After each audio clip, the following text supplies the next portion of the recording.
Okay, everyone, so we're going to get started.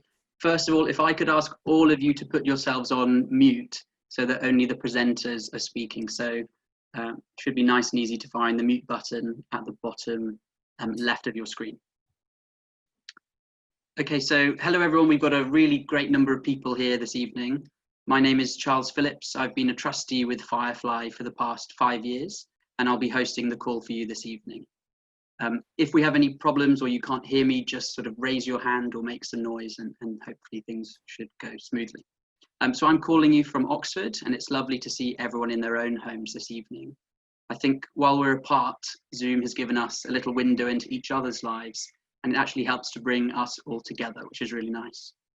So I hope that's what we can achieve tonight, a coming together of Firefly supporters, and I hope we can give you a reason to donate to this incredible charity tonight. I'm going to hand over to one of our trustees, Margot Coles, in just a moment. But before I do, if there are any technical errors that occur this evening, you can blame that squarely on me. If for any reason we do have difficulties and my internet cuts out, we have a Firefly volunteer, Maisie Palmer, who's on the call with us, and she's a co-host this evening. She'll take over if there's any problems. So a bit of housekeeping, please do keep yourselves on mute throughout the call. There'll be an option at the end for Q&A. So we'll hopefully have a slick operation for you tonight, and we'll be sticking to timings. When we do close after about the 30 minutes, those who need to go, you can say goodbye. And anyone who wants to stay on, that's an opportunity to ask a couple of questions. So without further ado, this is Margot, one of our long-running supporters and trustees, who's going to give us an introduction. And Margot, I'll ask you to unmute yourself. Hi everyone, welcome. I'm just thinking actually this is definitely by far and away the biggest Zoom call I've ever been on. So I'm just trying to get my head around all the faces, so just adjusting to the sheer numbers. But thank you so much for taking the time to join us. I'll just give you a quick locator. I'm actually in Edinburgh. It's just that Charles did a locator, so I thought I might do. We should be the busiest city on earth right now, actually, with the festival about to start. But it's all off. I'm afraid the whole thing is cancelled. So we're the quietest place on earth, but it's still a wonderful, beautiful city. So here we are for Firefly. I'll be honest, we're in slightly uncharted territory here because this is a first for us. We were encouraged by Seb Chambers, who you can see sitting with Rosemary, that this was the best idea in this new world that we're living. A virtual Zoom fundraiser, and so here we are. This is exactly what we're doing. We've tried galas, supper clubs, they've all done well, but this is a first. And we basically have decided to go down this route because we've realized over the last few months that with the coronavirus, there's a slight urgency. And we definitely needed to reach out to everyone who kind of has supported us, and also some new people I know. There's some of my friends here, so I can't see you all, but I know you're there somewhere, so hi to my friends out there. I wanted to just say that Charles, who is the host, also organized this whole thing in an incredibly slick fashion. I've learned from Charles, this is how to do it. I mean, we are not in any doubt about how to go forward on this. He's nailed it completely. It's 30 minutes. We've got to keep very tight, super slick. And I've just basically got to tell you a little bit about Firefly. So I'm just going to start off by saying this. I mean, I'm sure some of you know about Firefly, but for the new ones, in a nutshell, we're a very small, brilliantly run organization. We support children and young people in areas of conflict, and we're particularly involved with the Middle East and the Balkans. But we care about the globe, and we're thinking about other areas, and there's always plenty for us to do. Shortly, you're going to be hearing from Fadia, who runs our project in Antakya on the border of Syria, and she's with Maria. And Maria is our program coordinator. So they are actually there. I mean, it's wonderful. You can actually see them on the Zoom, actually. They're here on the call. And also in Bosnia, I can't see Gordana, but Gordana's also here. And she runs our project in Bosnia. And it's kind of amazing that they're here at this point. I don't think we've ever done it. We've all come together like this. And Diana's going to speak at the end, and she really will give you the actual ask and why you're actually here. And she's brilliant at doing that. But just also, I quickly want to say that the brilliant thing about Firefly is it's about young people at heart. I was very inspired by the story of our founder, Ellie Maxwell. She was only 18 at Edinburgh University, and believe it or not, had this incredible idea after being in Bosnia, first-hand experience during the conflict, that the need was for children and to have a safe space. And I don't know many 18-year-olds that could pull this off, but Ellie did. And she did all her fundraising, sort of pub to pub in Edinburgh. She was really inspirational. And we've tried to keep this sort of Ellie feel about the charity, because for me, it's always been actually the core and the key to the whole thing. And last year we launched the Ellie Maxwell Award at Edinburgh University. And Maisie, who's here on the call, she'll raise her hand. She won the award for her brilliant charity. Can I call it a charity, Maisie? Mixogyny. And she's also leading the way in many ways. I mean, it just shows how young people, they've got so many answers and absolutely brilliant. So very quickly, why to support us? Look, quite honestly, there are 130,000 small charities in the UK. It's an incredible number. And all of us, we're all struggling, not struggling, but we're facing a challenge, shall I put it that way? And we just want to be in there first. We thought, we're not going to hang around, wait for a few months, wait till the end of the year, see if we have a gala. We're going to just go straight for it. We're going to encourage you all to do anything you can. I mean, if you can donate, that's what we're after. But if you can't, that's also fine, because you can also maybe tell someone you know who might be able to mention us. And hand on heart, it's just nice that you've all joined, and we're all very grateful. And I'm very grateful to Charles, who's managing the whole thing, and I'm going to hand back to him now, but thank you very much for all being here. Great, thank you so much, Margot.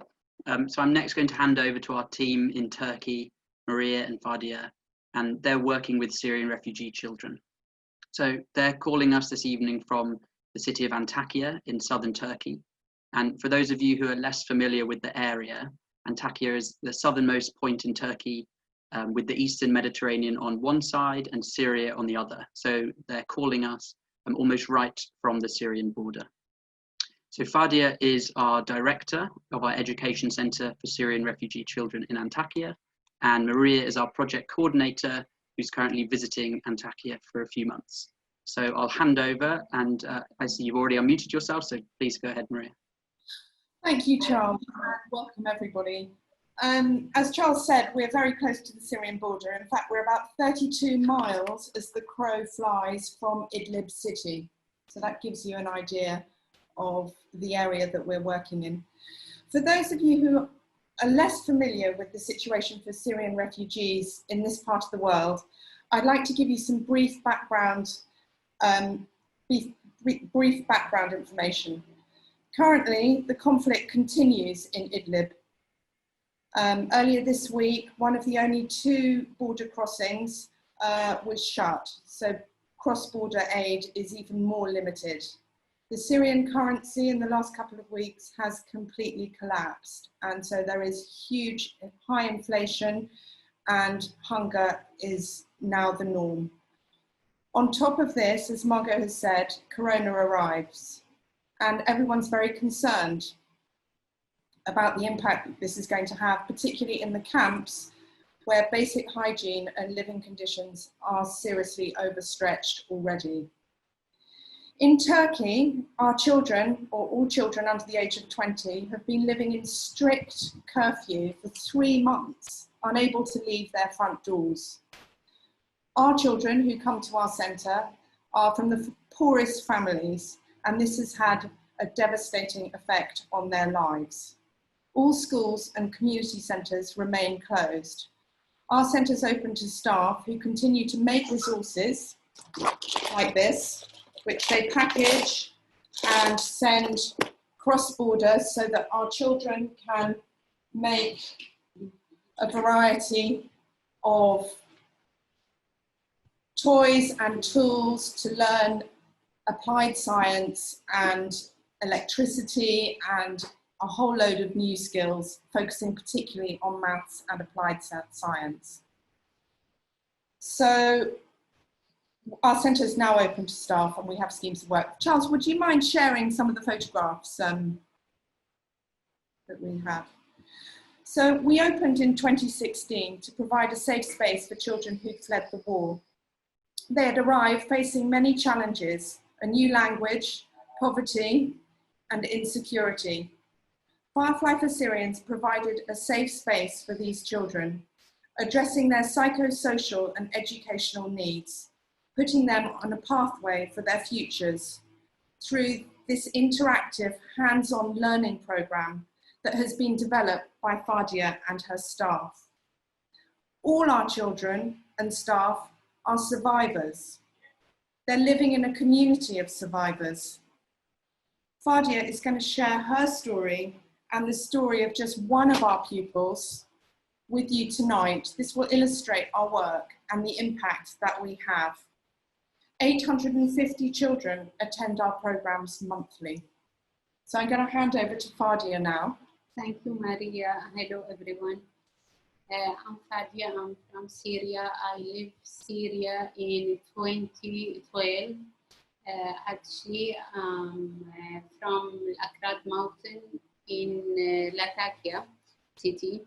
Now, Akrad Mountain has been completely devastated. I lost many family, many friends. I'm coming to Turkey because I find a new life like every Syrian people. Now I will speak about one family, Firefly give them a new life.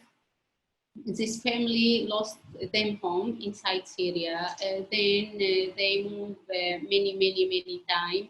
At last, they can cross the border and arrive to Turkish. Turkish government bring them to Urfa camp in desert. The desert, yeah. Desert, yes. They stay about 2 years with very bad and very hard situation, and they have a very bad history because they lost many families, many member families for them. Then they can come into Antakya. When we see them, we try help them. Their mother work in our center here, and here has 4 girls. They were very shy and very afraid about everything.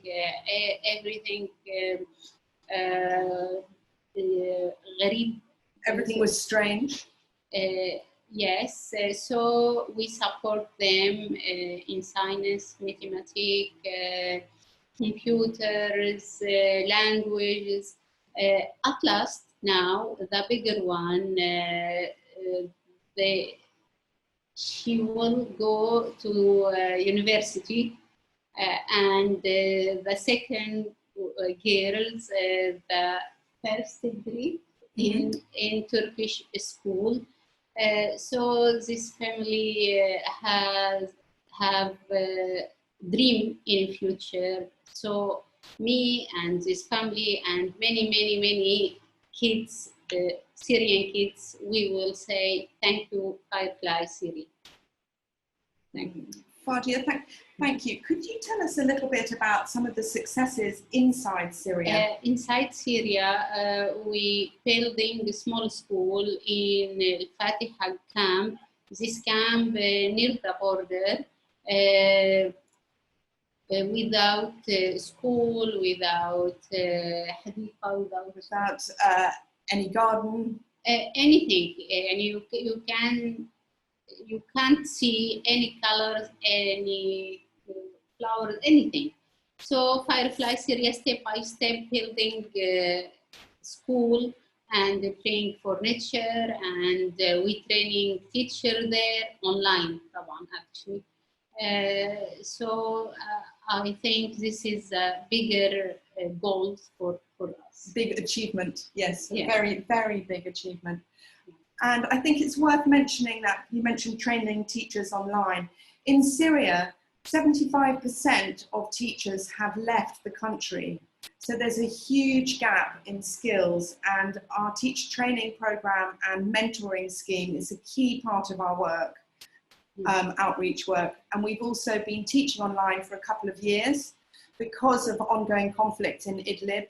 it hasn't always been safe enough for our children to come to the centres for face-to-face lessons. Yeah, sure. So I'd like to say a huge thank you to Fadia and her team. She's recruited an amazing team of teachers, and they really are professional and the best people to address these changing needs. They have the skills and the ability, and over the last 4 years have really, really made such a profound impact on the local community here. So huge thanks, Fadia. Thank you everyone. Back to you, Charles. Thank you so much, Fadia and Maria. That was excellent. I'm next going to pass on to Gordana, who is in the city of Britko in northern Bosnia. And Gordana will explain a little bit more about the history for you. So Gordana is the director of Svitac, which is Firefly's center in Bosnia. And she's also joined by Diana, which is who's one of the students at Svitac. So Gordana, I'll ask you to unmute yourself, and over to you. Thank you, Charles. Hello, everyone. I'm Gordana, and I'm calling you from the city of Brčko in northern Bosnia. The word firefly in our language is Svitac, so that is the name of our center and our project here. For those of you who are less familiar with the situation in Bosnia, I want to give you a very brief background. Bosnia today is a very ethnically divided country. As many of you know, in the 1990s, after the fall of the Soviet Union, the country that was known as Yugoslavia began to break up along ethnic and nationalist lines. We had a series of wars where ethnic cleansing and terrible fighting took place between different ethnic groups. The legacy of that war is still deeply imprinted into society today, and the deep ethnic and nationalist tensions remain unresolved. We have 3 main ethnic groups in Bosnia: Serbs, Bosniaks, and Croats, and they tend to live separately in different neighborhoods. People are suspicious of each other, and parents often pass on suspicion and hatred to their children.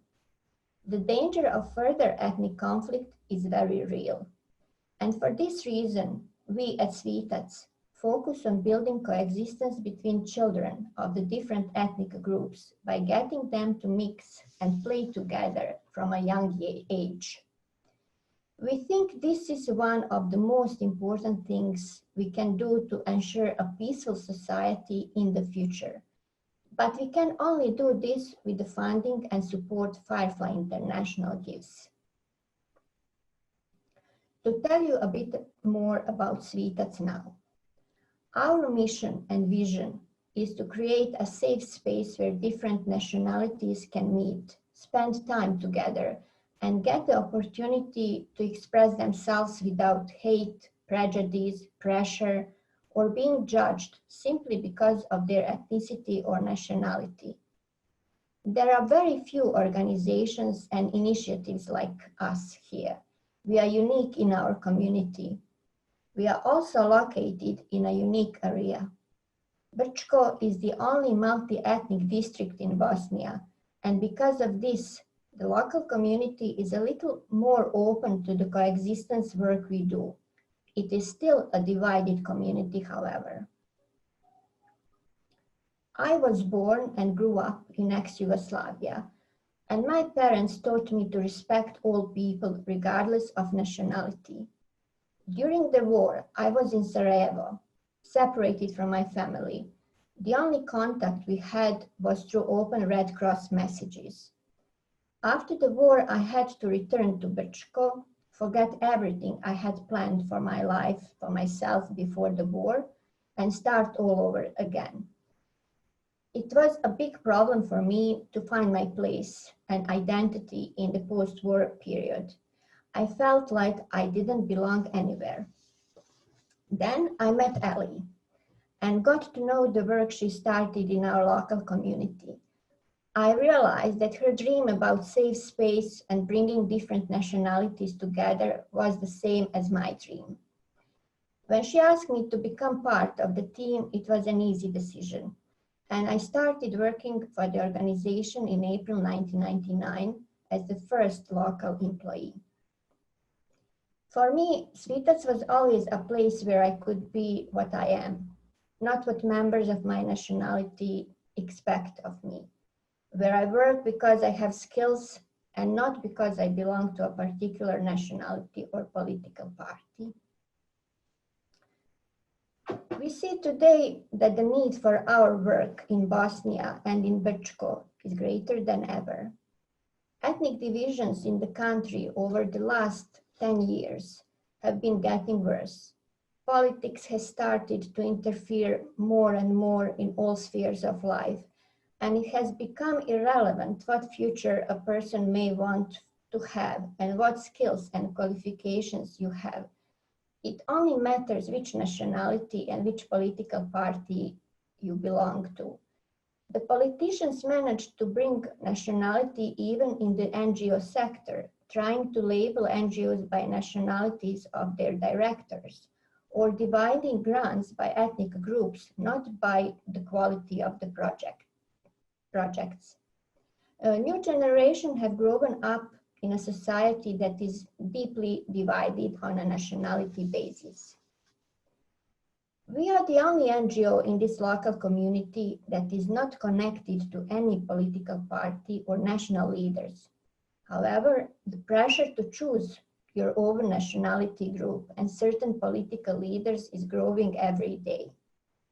I realize that my job is not over yet, and that is now even more important to continue with Svitac's mission and build a new generation of youth workers who will continue this work in the future. On a daily basis, we have around 30 to 40 participants attend Svitac's activities. And every year, around 1,500 people are impacted by Svitac's work. This includes people, young people, parents, relatives, their friends. Our young people have learned to respect each other, to develop tolerance towards each other's differences, and to show solidarity and hope for a better future without hatred and stress. Most of our members stay with Svitac for years. The majority continue to have involvement as volunteers, and we have had cases where they have brought their children to become part of our activities. The best reward is when we meet them or their parents on the street and they say how much Svitac changed their life by giving them self-confidence, skills, and opportunity to be heard. Because of emergency situation caused by COVID-19, activities at the youth center were cancelled in one day, and we had to switch to online work. At the beginning of June, we were able to start activities in the youth center again to a limited extent.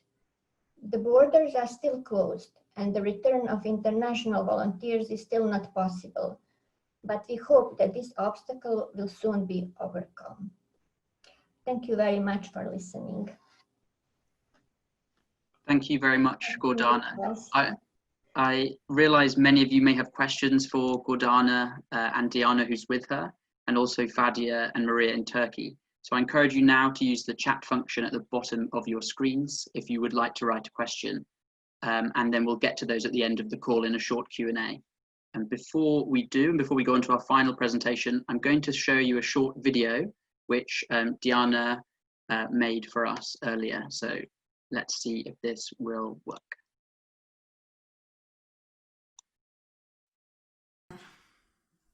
Hi, my name is Diana Živković. I'm 15 years old and I attend the first grade of high school. Today, I'd like to tell you more about my experience with Svitac and how Svitac has changed my life. So, I've been a member of Svitac since summer 2017. I've been doing all activities and workshops which really helped me to form myself as a better teenager. I spent quality time thinking about right and needed things in life. But Svitac mostly taught me about tolerance and respect, because most of the time I was spending with people from other countries with different cultures, nationalities, knowledge, and also with different habits and lifestyles. The best part of Svitac is that those people share their journeys and they also listen to yours, and without any judgment. With that, We had a lot of meetings with many topics where we had the opportunity to freely talk about our stories and to freely tell our opinions. Also, as a young volunteer, I figured out my abilities. Me and my friends now know how to talk to every generation, to kids, youth, and to adults, and ways to connect with them. But besides our social skills, I've learned the best ways to use my knowledge and the ways to pass it on. Wonderful thing about Sweetuts is that we made unforgettable friendships, mostly on Samba and language workshops. Those workshops really helped me to get rid of fear of speaking in public, especially foreign language. And they also helped me figure out that while you learn something new, you can still have fun. What Sweetuts offers isn't available anywhere else in Portugal. We are surrounded with beautiful, smart, and kind people, which is the reason why Sweetuts brings me so much joy. And thank you for listening to one of my biggest experiences in life. Wonderful. Okay, I'm now going to pass over to Diana for our final presentation of the call. Diana is the director of Firefly, and she's going to summarize a lot of what you've heard this evening. Hi, everyone. Thank you very much, Charles. I would like to say a big thank you to Fadia, Maria, Gordana, and Diana for presenting the work of Firefly for Syrians and Svítaš so well. Firefly International is very proud to support them both and the life-changing work they've helped to shape and grow since their projects began in Bosnia and Turkey. We believe that locally led initiatives can offer the best solutions to the problems affecting communities living in the shadow of war. Small grassroots projects like ours do make a huge difference to the children they support. Because we are small, funds can be carefully targeted with no waste. As you have heard, we work in Bosnia, Turkey, and Syria, but we are also piloting a small partnership project in Gaza for children suffering with trauma brought about by the horrors they have witnessed. I would like to say a special hello to Colin Green, founder of IMET 2000, our partner in this project. Sadly, our other partner, ACT International, couldn't join tonight. At this very difficult time, when we have all been so restricted to home and our immediate surroundings, it is very easy to lose sight of how hard life is for people living close to war and with its longer-term effects. The young people we work with deal daily with the impact of conflict imposed upon them by others, and now they are coping with the added threat of COVID-19. The impact of the virus has affected some of us already, both here and where we work overseas, through the devastating loss of loved ones. But its full force is yet to be felt and is going to be far-reaching economically and politically for everyone. Unfortunately, there is no doubt that these effects will be felt much more acutely by those made vulnerable through living with conflict and its aftermath. Fadia gave us a great insight into life for Syrian refugees in Antakya and on the Syrian border. Before COVID-19, she built and developed her team of 35 staff in an incredibly professional way and managed to roll out their unique and successful model to a very large number of young people, around 10,000 participants annually. This they do for £6,500 each month. Now Corona has thrown another challenge at them, both physically and economically. The collapse of the Syrian currency has made the cost of Wi-Fi out of reach to many of the Syrians we work with, thus taking yet another lifeline away from them. We have plans to support them with their Wi-Fi access. This illustrates the team's excellent way of adapting quickly to the changing circumstances on the ground. Gordana, has worked tirelessly for 20 years to build tolerance in her own town of Bridgeco. Last week, she shared information with me from Bosnia about the riots in Serbia. This news is incredibly worrying for the team in Bridgeco. The increased national tension and possible ensuing conflict are another feared outcome of Corona in the region. Firefly International is under huge financial pressure this year, with the potential loss of our main fundraising event in November, as well as losing the fundraising challenge income that we have had for the last couple of years. Not to mention the knock-on effect of a shrinking economy to our fundraising capacity. The total loss to the charity is around 50,000 at a time when the need has never been greater and the competition to raise money ever harder. Our partners have clearly demonstrated the impact of their work this evening, and I hope we can ask you to help them to continue their work. Your support can come in many forms. Firstly, you could donate. What you will give will not get lost in a big organisation's administrative costs. Firefly is small and we are closely connected to our work on the ground. There is only one person between our tiny team in the UK and the young people who we work with. In a large organisation, that could easily be 20 people. Because we work on a small scale, accountability and monitoring is easier and lines of communication very short. Last year, for every £1 donated to us, 82p went directly to work on the ground. Alternatively, if you can't donate, you might like to offer your skills, whether that is helping with events, social media, writing, fundraising, or just as ambassadors for Firefly, sharing our work with friends or connections who might be interested in what we do. Also, if we don't have a gala in November, we are definitely going to run an online auction. So please help us to gather prizes. Experiences, holiday homes, artworks.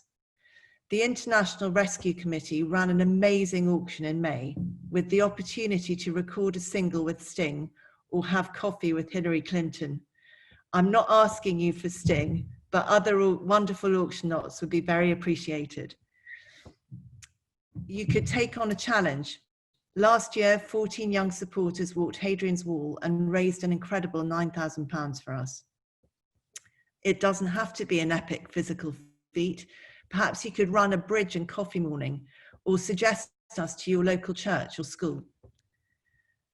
We are also keen to steal any innovative ideas of any sort from other charities that might help us to raise money. Anyway, just to conclude, I'd like to say a huge thank you to Charles for putting everything together tonight. You've done a really fantastic job. Thanks too to Maisie for her techie support and to Margot for her opening words. Many thanks to Seb Chambers for having the idea for this meeting.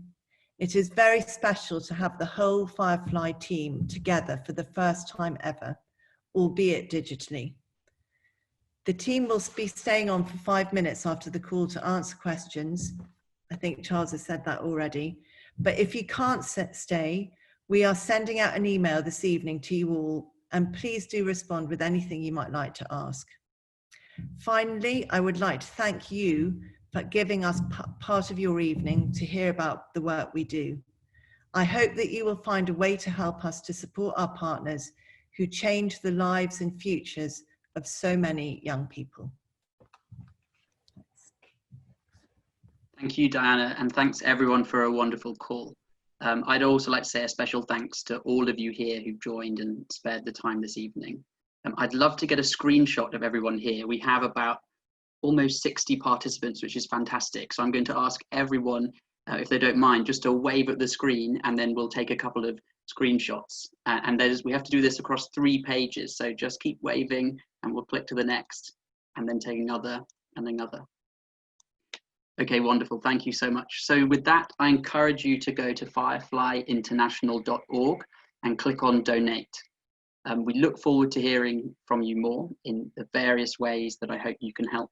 You're now part of the Firefly family, everyone. Those of you who need to leave the call, now is a good time to do so. Thanks so much for being here. And for those who may want to stay on for a short 5-minute Q&A, I'd encourage people to start using the chat now if there are any questions. And if you would like to, then we can unmute you as well and you can ask your question.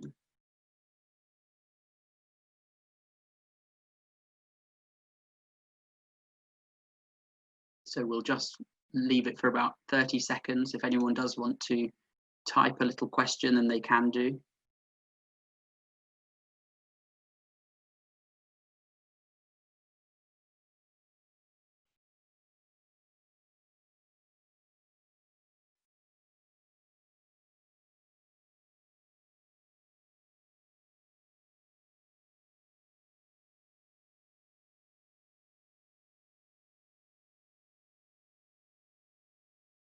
Virginia or Ben, would you like to perhaps ask a question? I'll unmute both of you if you wanted to say or ask any final question. Just sent a message asking if Maria can tell us, her very, very well described what happened. It's happening in Bosnia and Turkey. I felt we could hear just a little more about Gaza, where, you know, things are just so unbelievably dreadful. I think we could almost say certainly equal to Syria.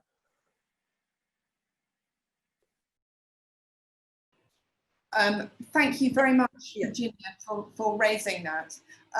We are actively involved in supporting 2 psychologists who are running a program where they are treating children for post-traumatic stress disorder in direct response to their experiences of consistent ongoing conflict in Gaza.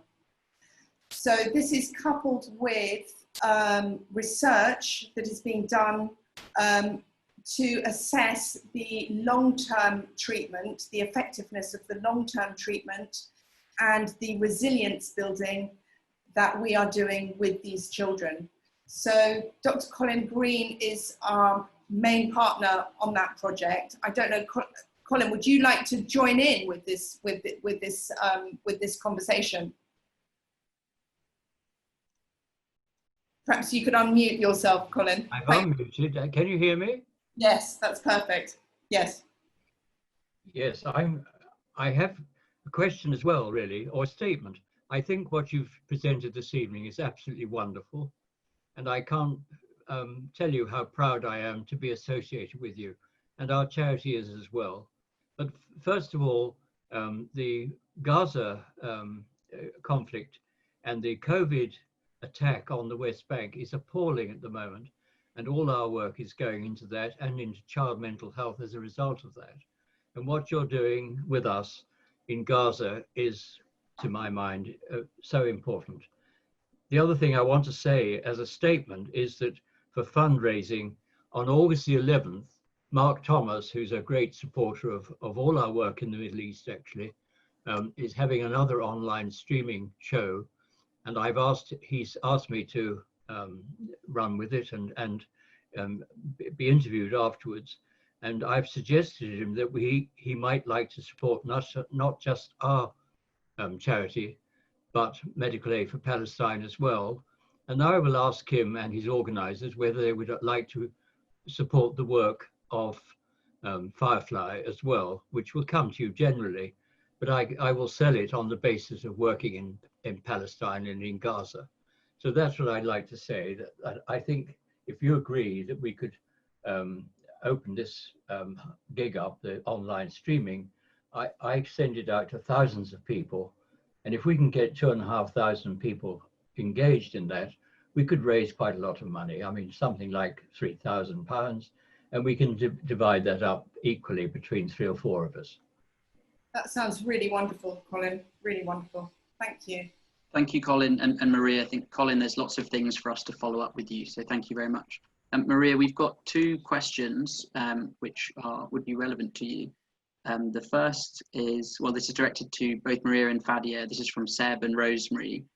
What would you do if you did receive more donations, first of all? And secondly, Henrietta McMicking asks, how different is Antakya this year compared to your previous visits, Maria? And can you talk about this in relation to COVID-19? Can I just translate the question? Shubhamo is a free act on Masari. If we have more money, we support another school in camp inside Syria. Yeah, that's our priority. Yeah.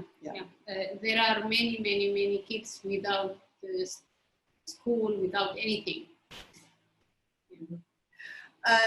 Is it very different this time to my previous visits? Every time I come here is different. Every time the issues and the needs change. It feels very different this time because we don't have any children coming to our centre. I'm part of WhatsApp groups, so I'm part of learning groups. And in fact, I am teaching English online and I'm having some face-to-face socially distanced classes whilst I'm here. The mood on the street is very different as well. I think people are meant to be wearing masks the whole time, but they tend to be under their chins because it's so hot. But there's definitely an atmosphere. Things are very different at the moment. There's a feeling of insecurity. There's deep anxiety about incomes for Syrians. They've been in a very, very bad place. They know what it means to be hungry. And I think everybody is fearful about their futures. There's such pressure economically and on people's jobs, and huge needs. Not many cases of coronavirus in Antakya at the moment currently. Corona is being used as a weapon as well. Talking about, it was pretty depressing. The guy that I'm renting where I'm staying from believes that corona is a Syrian disease because Turkish troops have gone over to Syria and they've brought it back and spread it, which doesn't make for a very comfortable general situation on the streets. Great, thank you, Maria. We have one question in the chat which Diana has already answered, I've seen, but I'll just read it out for everyone, and that's, do all donations get distributed evenly, or can they be earmarked for one project or another? And the answer to that is that donations can be targeted or evenly distributed depending on the donor's wishes. So if you did want to donate, for example, specifically to our project in Syria, specifically to the project in Gaza, or specifically to the project in Bosnia, you could absolutely do so. So one final question before we go, as time is getting on. This is from Lucy. The question is, do you have any support for children with online learning in relation to IT kits? So support for IT. And this may be Lucy asking if we need more IT support. The answer is probably yes, but I could hand that over either to Diana or to Gordana. Diana, do you want to say something? Yeah. I actually have just answered that. Can you hear me? Yes. Yeah. I have just answered that online. Strangely enough, we have been introduced to an organisation that supports refugees with IT equipment, and Maria and I are having a conversation with them next week. But no, we don't have anyone that is giving us specific help with that at the moment. I know that Gordana, since they've had to move their so much of their work online, which is a new thing for them, and they've done it brilliantly, by the way. They have actually made a sort of special request list, which I have distributed for specific equipment, that because they make such brilliant films and they work with music so much, and they are working now creatively within the digital field. It would be good to be able to support them with this technical equipment, because it will also really set them apart in Bridgeco, you know, from other organisations. So yeah, the answer is we would love support with that. And if anyone wants to talk to me about that, please get in touch. But no, it's certainly going to be a huge part of our future work. So yeah, it would be very useful. And thanks for the question, Lucy. Brilliant, thank you, Diana. Okay, so with that, it's probably time to end. We will be sending an email out later this evening with links to our website, different ways you can donate, and lots more information. So thank you everyone for your support. We hope that you'll join us on another one of these calls. In November, we do have our gala, so we hope to see some of you there, whether that's in London in person or if we need to do that online because of the situation.